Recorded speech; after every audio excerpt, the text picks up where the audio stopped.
The diplomatic fortress at Lagrange Point 1 drifted above Earth like a silent sentinel, its metallic surface catching distant sunlight in sharp angles. From his vantage inside the observation deck, Commander Eric Vale watched the glow shimmer across the hull. The station had always symbolized dialogue, a place where compromise shaped the future. Lately, though, conversations carried an edge, as if every word pressed against an unspoken threat. Eric sensed the shift long before reports confirmed it. Delegates spoke with forced calm. Incoming transmissions contained subtle accusations. Patrol routes changed without explanation. Something invisible gnawed at the foundation of trust between humanity and the Galactic Council. His internal calm buzzed. "Commander Vale," Marrakes said, her tone unusually tense. "A priority packet just arrived from Helios 9. Encryption level, Omega Black." Eric stiffened. That designation bypassed even diplomatic oversight. "Routing now?" he asked. "It's already in your secure inbox," she replied. "You're going to want privacy for this." Privacy. A word rarely necessary on a station dedicated to open negotiation. He stepped away from the observation deck and into the secure corridor leading to his office. The doors sealed behind him with a low hum. The lights adjusted, recognizing his biometric signature. The encrypted packet sat in his inbox, a single pulsing icon that almost looked alive. Eric opened it and watched walls of dense data cascade across the screen, followed by fragmented council insignias and strings of redirected resource code. Entire sectors listed as classified mobilization zones. Snatches of intercepted council discussions. He leaned closer, eyes narrowing as patterns emerged. Tribute transfers that never reached designated colonies. Intelligence reports marked suppressed. Strategic analyses labeling humanity an unpredictable containment priority. It felt like someone had jabbed a cold blade beneath his ribs.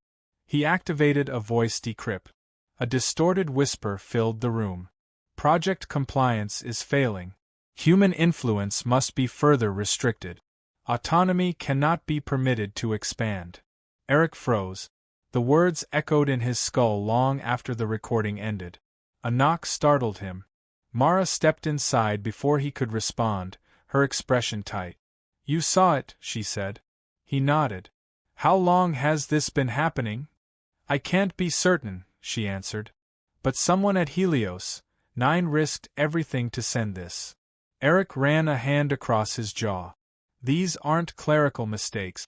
This is deliberate rerouting. Deliberate concealment. And deliberate manipulation," Mara added. He opened another file. A council briefing outlined predictive measures to prevent human expansion. The council projected humanity's influence would surpass half their member species within 2 centuries. Their solution: destabilize Earth diplomatically before it reached parity. Eric felt the station's artificial gravity press harder, though he knew it hadn't changed. "They fear us," he murmured. "Or they fear losing control," Mara replied. He stood. "This can't stay here. We need more." "The vault." Mara's eyes widened. "You think the fortress has related data hidden inside?" "It has to. Diplomatic stations receive mirrored archives for redundancy. If the Council planted anything against us, the secondary logs would show discrepancies." Mara hesitated only a moment. "Then we go now." The vault lay beneath layers of reinforced alloy and quantum lock encryption protocols. Only a handful of personnel held access. Eric and Mara descended through narrow corridors until they reached the blast door. Eric keyed his authorization. A scanner bathed them in pale light. "Voice and retinal confirm," the automated system declared. "Access granted." Inside, the air held a stillness found in tombs. Rows of data pillars hummed quietly, each containing years of negotiations, treaties, intelligence exchanges. Eric navigated directly to the council logs. His fingers moved swiftly across the interface. "Here," he said, isolating a sequence. "Compare this with Helios 9's packet." Mara linked the 2 data streams. A flood of red overlays filled the screen. Entries mismatched. Reports erased. Updated threat assessments for dozens of species, except humanity's, which appeared deliberately altered to downplay aggression directed toward Earth. "This is impossible," Mara whispered. "They didn't just hide information. They reshaped the entire narrative." Eric found another corrupted segment. With one precise command, he forced a deeper extraction. A hidden layer surfaced. Council communications marked, "Eyes only, Dravex." High Chancellor Dravex himself. Eric read the text aloud. "Human diplomatic leverage is rising beyond acceptable thresholds. Recommend strategic redirection of tribute, reallocation of fleet presence, and controlled tensions to pressure compliance." Mara exhaled sharply. They engineered the last 3 disputes. Eric's throat tightened. The border conflict with the Serati. The sanctions proposal from the Violin. The sudden accusation that humans hoarded trade routes. Every diplomatic battle of the past year had been planted, tended, and harvested by the Council itself. "Keep going," he said. They unearthed references to a parasitic hive species, the Zythorn. Classified Council logs predicted their evolution would accelerate. Instead of alerting member worlds, the Council used the threat as leverage, hoping panic would force humanity to accept harsher oversight. Eric clenched his fist. "They weaponize silence. And they think they can contain the consequences," Mara added. He paced, mind racing. This wasn't political maneuvering. This was an orchestrated effort to weaken one of the galaxy's strongest civilizations. But why now? Humanity had supported the Council's treaties, stabilized border worlds, lifted half a dozen species economically. Nothing justified this betrayal, unless fear alone guided the Council. Eric stopped. "We take this to Earth Command." Mara nodded slowly. "You know what this could cause." "Truth has consequences," he said, "but lies already shaped the last year. If we keep quiet, they'll take more." A soft alarm chimed near the vault entrance. Mara glanced up. Motion sensors triggered outside. Eric checked the feed. A drone hovered near the door, marked with Council insignia, its design unfamiliar. Surveillance. Possibly more. He had triggered a silent countermeasure during the data extraction. "They know," Eric muttered. "Then we move fast." He transferred every file to a secure drive, locking it with his personal encryption. They slipped out of the vault, avoiding the direct corridor, navigating service passages that snaked behind structural beams. Each step carried the weight of a reality neither wanted to accept. When they reached the shuttle bay, an automated broadcast echoed across the station. "All personnel remain at posts. Council liaison ship approaching. Docking unauthorized until review." Mara looked at Eric. "They're coming for the data. Then we leave first." They boarded a diplomatic courier. Small, fast, exempt from standard docking holds. Eric punched a command override. The engines roared to life. Red lights flared on the launch bay walls as the courier lifted. "Commander Vale," the station's AI warned, "Council clearance is pending. Departure is prohibited." Eric stared through the viewport at the spreading stars. "Override prohibition. Authorization Vale 17. The ship shot into open space. Mara finally exhaled. "Think they'll follow?" The courier vessel emerged from faster-than-light travel with a sharp tremor, its hull vibrating from the sudden shift back into normal space. Earth filled the viewport, a marble of shifting blue and white, steady and familiar despite the turmoil rising beyond it. Commander Eric Vale exhaled, not from relief, but from the realization that every truth he carried would reshape the future. "Signal Earth Command," he said. Mara tapped the console. "Channel open. They're expecting us."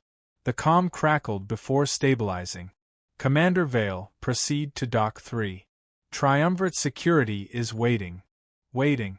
Eric sensed the weight behind that single word. The Triumvirate rarely gathered in person unless the stakes surpassed protocol. This time, the stakes eclipsed everything diplomacy claimed to safeguard. The courier settled into Dock 3, clamps locking around the hull. As the hatch opened, uniformed security officers lined the walkway, guiding Eric and Mara through a series of reinforced corridors. Each checkpoint scanned them twice. Even air pressure shifts felt deliberate. Inside the Strategic Council chamber, 3 figures stood at the center: Kara Holt, Juno Reyes, and Malik Torin, the triumvirate. Their expressions shifted when they saw Eric, not with suspicion, but with restrained concern. Kara gestured toward the table. "Commander, sit. We need to hear everything." Eric placed the encrypted drive on the table. "What I'm about to show you isn't conjecture. These are internal Council files, cross-verified through Fortress Vault logs. The Council has manipulated political tensions across multiple sectors. They redirected tribute shipments, suppressed intelligence, and labeled humanity a containment risk." Malik leaned forward. "Containment? Based on what grounds?" "That we're expanding too quickly," Eric replied. "They project our influence will dwarf half the species under their governance. So they engineered disputes to slow us down." Juno folded her arms. "Show us." Eric opened the files one by one: altered logs, redacted security briefings, covert communication threads with Dravex's signature. The room grew heavy as the triumvirate absorbed the information. No one spoke while the truth stretched across the screens like a fracture. Kara's jaw tightened. "How deep does this go?" "Far enough to weaken our trade networks, compromise alliances, and isolate frontier colonies," Eric said. "They even withheld data about the Zythorn's accelerated evolution. They risked entire systems to force us into compliance." Malik exhaled slowly. "If this gets out, the galaxy collapses into chaos. Trade interdependence alone." "Chaos is already here," Juno interrupted. "We just hadn't witnessed it." Eric felt the shift in the room's atmosphere. Doubt dissolved, replaced by a resolve no diplomatic treaty could soften. Juno turned to him. "Why now? Why escalate against us after centuries of cooperation?" Eric tapped another section of the archive. "Their simulations predict we'd surpass their economic influence within 200 years. Dravex fears a galaxy where humanity isn't a subordinate voice, but an equal." Kara rubbed her temples. "He fears losing control, so he tried to orchestrate ours." "We need a response," Malik said. "And it must be decisive." The triumvirate fell silent, each weighing the magnitude of the moment. Diplomatic norms permitted sanctions, negotiations, even investigations, but betrayal on this scale transcended diplomacy's boundaries. Every decision from here would determine humanity's place in the galaxy. Kara finally spoke, her voice firm. "We can't continue pretending the Council represents cooperation. If we allow this to go unanswered, they'll escalate further." Malik nodded reluctantly. "What of our colonies? Our allies?" "Severing ties causes immediate repercussions. Remaining silent ensures a slower, more controlled collapse orchestrated by the Council," Eric replied. Juno looked at him. "What would you recommend as a military strategist?" Eric hesitated only a moment. "Honesty. Not a declaration of war, not a threat, just truth. And a refusal to be manipulated." Kara stood straighter. "Then we vote." The triumvirate stepped aside briefly for a private deliberation. Through the transparent chamber wall, Eric watched Earth turning slowly beneath them, steady against the void. It grounded him. Whatever the decision, humanity needed clarity, not fear. When the triumvirate returned, their expressions held no indecision. Kara spoke first. "Commander Vale, humanity will no longer tolerate the Council's deception. We formally end all diplomatic ties." Juno added, "The message will be direct." Malik nodded. "A single transmission. Concise, irreversible." Eric felt something settle in his chest, relief and dread woven together. "What will we say?" Kara answered, "Exactly what the moment requires." She activated the global transmitter. Lines of encryption formed around her as authorization locked in. The message field glowed, awaiting content. Juno typed one sentence. Diplomacy is terminated. The words lingered on the screen for a heartbeat before she sent them. A pulse of energy rippled outward as the transmission leapt toward every council hub, every relay station, every listening post scattered across known space. There was no speech, no justification, no symbolic gesture. Only a boundary drawn with absolute clarity. The room remained silent as the transmission confirmed delivery. No one cheered. No one breathed easily. The meaning weighed too heavily for celebration. Minutes later, responses flooded in from intelligence network. Mara stepped into the chamber. The council is in disarray. Their emergency channels exploded with conflicting orders. Delegates are panicking. Kara glanced at Eric. How bad? They're afraid, Mara replied. Your message disrupted every assumption they held about us. Eric watched a live feed from Unity Spire. The council chamber erupted in shouts, species speaking over each other with frantic urgency. Some demanded retaliation. Others insisted on re-engagement. Many simply stared at the screen where humanity's message still flickered. Juno folded her arms. They didn't expect us to choose ourselves. And now they don't know how to control the fallout, Malik added. Kara turned to Eric again. Your evidence forced this reckoning. But understand, Dravex won't remain passive. He'll push back harder. I know, Eric said. But we finally acted on truth. The rest follows. Another alert appeared on the wall. Mara checked it, her eyebrows lowering. Council reconnaissance units have been detected near our outer perimeters. They're trying to intercept communications or assess our readiness. Juno replied, let them watch. We're done hiding. Malik looked toward Earth's horizon, where sunlight crept across oceans. The galaxy will shift after today. Not because of force, but because we refused to let deception define us. Kara nodded. Prepare contingency plans. And Eric, your role isn't finished. I didn't expect it would be, he said. Good, she added. We'll need your insight as the council unravels. Eric stepped back from the table. The air felt different now, charged, uncertain, alive with possibilities. Humanity had drawn its line. The council would respond, but the illusion of their authority had shattered. For the first time in decades, Eric felt space open before them not as a limit, but as a horizon ready to be rewritten. The shuttle assigned for Eric Vale's next mission was smaller than he expected, built for speed rather than comfort. Its angled hull and narrow wings marked it as a craft designed for quiet insertion along unstable borders. As he stepped aboard, he felt the faint vibration of engines warming beneath the deck, a low hum that signaled urgency. Marrakes joined him at the ramp. You're really heading to the rim alone? Command wants minimal exposure, Eric replied.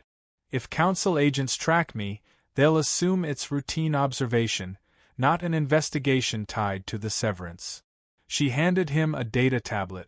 Then take this. Satellite sweeps from last week. Something's wrong out there. Eric skimmed through the overlays. Faint energy signatures scattered near the frontier systems, unlogged ship movements, disappearing outposts. Threads of a pattern formed, not through clarity, but through absence. Data that should exist simply didn't. He looked up. You think the council is hiding something else? I think we haven't seen the worst of it, Mara answered. Be careful, Eric. He gave a short nod. Tell the triumvirate I'll report the moment I confirm anything. The shuttle's hatch sealed, leaving her on the deck behind him. As the vessel lifted, Eric strapped into the cockpit and set a course for the outer rim. The stars stretched into elongated streaks as the ship entered faster-than-light transit, carrying him toward answers he suspected would cut deeper than the betrayal already revealed. Hours later, the shuttle dropped out of FTL near the edge of the Rialan expanse. The rim stretched before Eric like a ragged wound, scattered debris, disrupted trade routes, abandoned mining stations drifting without power. The Council had described the region as under stabilization review, but the silence surrounding it felt manufactured. He opened a channel to the nearest human outpost. "This is Commander Eric Vale. Respond." Static filled the line before a strained voice answered. "Commander? We didn't expect anyone from Central Command. Our relay's been down for days." "Status? Unstable," the officer replied. "We've detected organic signatures on drifting vessels. Not ours." Eric stiffened. "Zythorn? We can't confirm, but the patterns resemble archived cases. Something's evolving out here." "I'm landing," Eric said. "Prepare a full briefing." The outpost lay on a barren moon orbiting a failing star.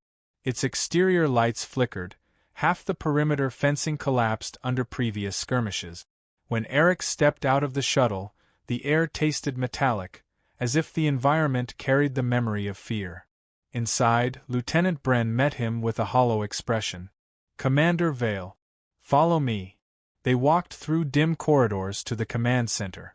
Screens displayed incomplete scans. Thermal anomalies drifting through the void, biological clusters moving between derelict vessels. Eric's stomach tightened. This was not the pattern of a natural species. "Show me the earliest recording," Eric instructed. Bren pulled up a feed. A drone's camera flickered through static before stabilizing inside a fractured cargo bay. At first, nothing moved. Then a cluster of dark shapes crawled across the floor, their bodies low and sinewy, illuminated only by the drone's faint light. "What am I looking at?" Eric asked.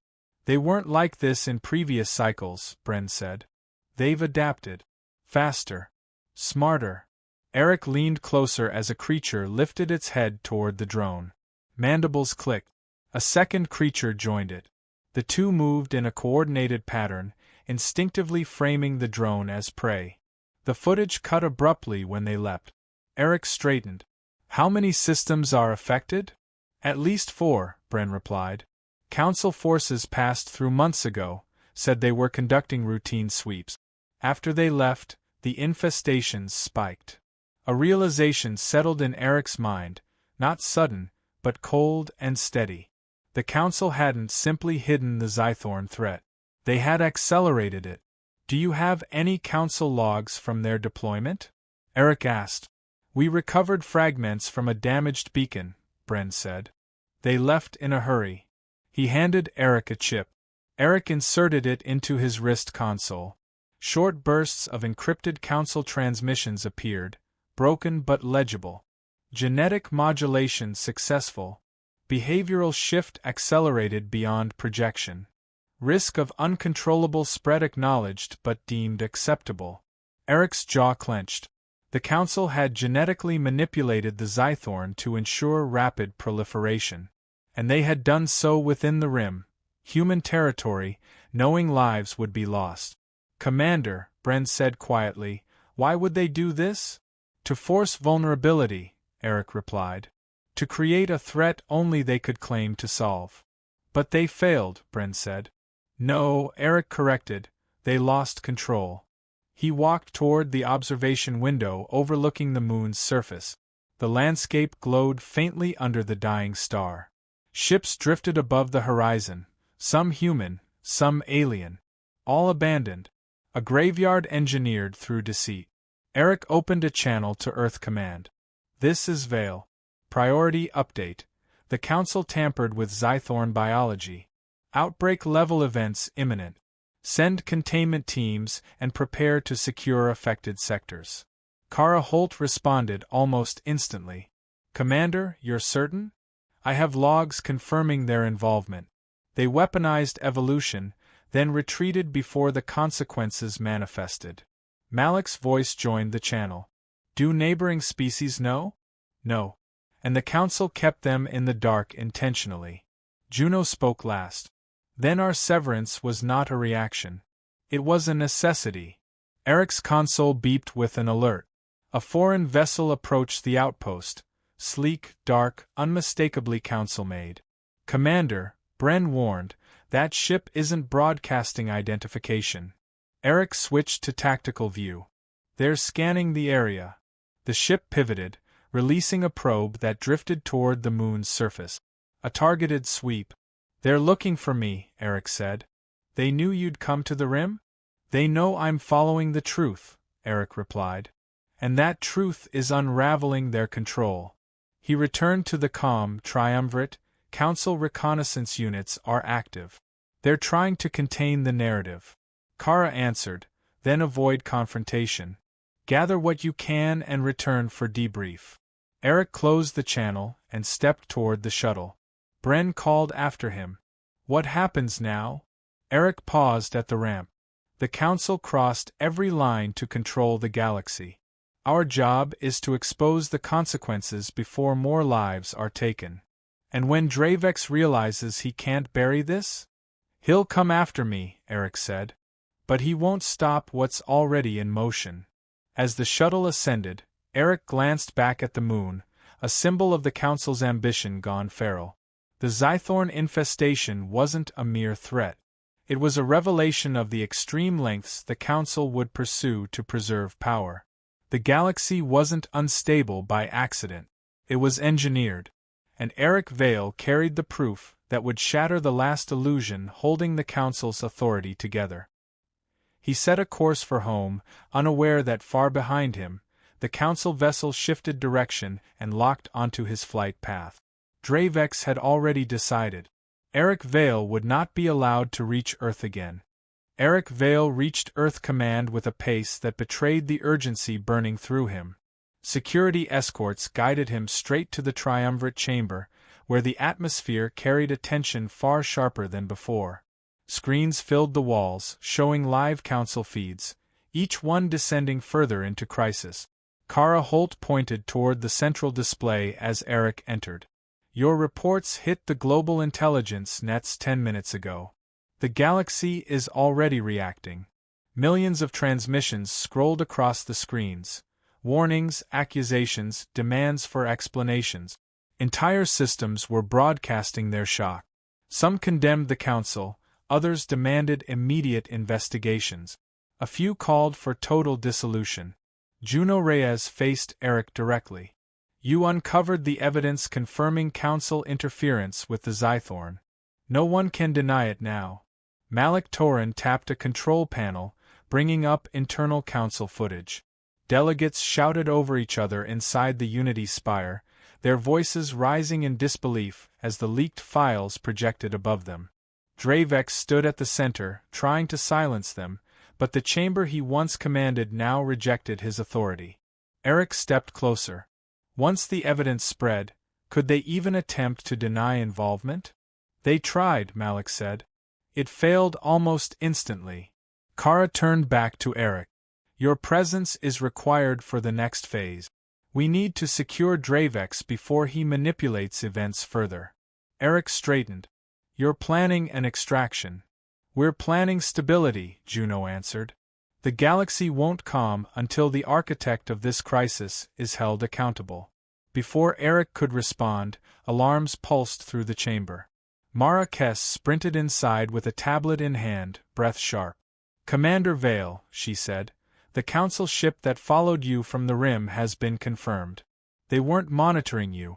They intended interception. Eric frowned. They didn't engage. Because they were waiting for authorization, Mara said. Which they now have. Kara looked to the tactical officer monitoring the grid. Status. Enemy vessel diverged moments ago, he reported. They're heading to Unity Spire.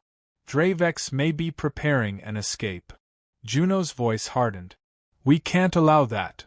Eric nodded. Then we go now. The human strike cruiser Vanguard launched from Earth's orbit with a precision reserved for urgent operations. Eric stood at the command rail, suited in reinforced diplomatic armor, a hybrid between defense and symbolic weight. The strike team behind him consisted of elite operatives selected for discretion and precision, not brute force. Route confirmed, the navigator said. Arrival in 8 minutes. The Vanguard tore through the void, its engines leaving faint trails of ionized particles. As the Spire's star system grew closer, Eric saw the unsettling signs of its instability: civilian craft fleeing in chaotic spirals, broadcasting requests for asylum or guidance.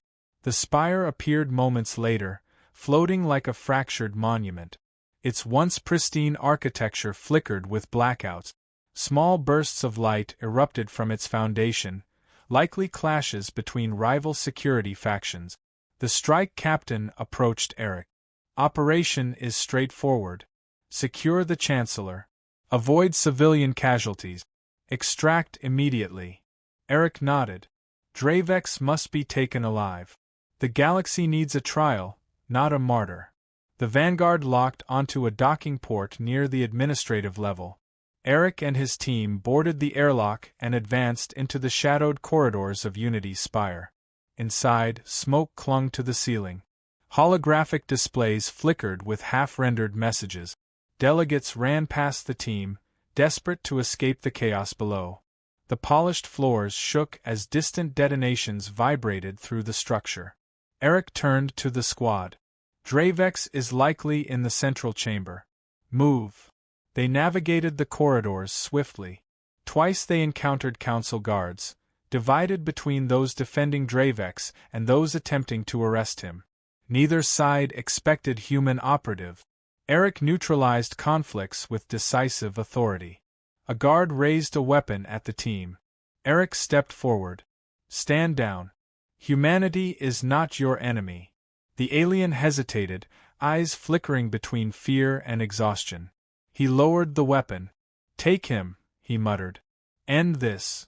Eric continued deeper.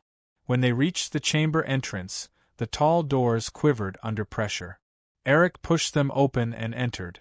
Chancellor Dravex stood alone at the center of the room, illuminated by the remnants of the great holographic council display. His frame appeared smaller without the crowd, as though stripped of the authority he wielded for centuries. He turned slowly. "Commander Vale," he said, voice level but weary. "I wondered how long it would take for you to arrive." Eric stepped forward. "This ends now." Dravex gave a thin, almost sorrowful smile. "Ends? Nothing ends.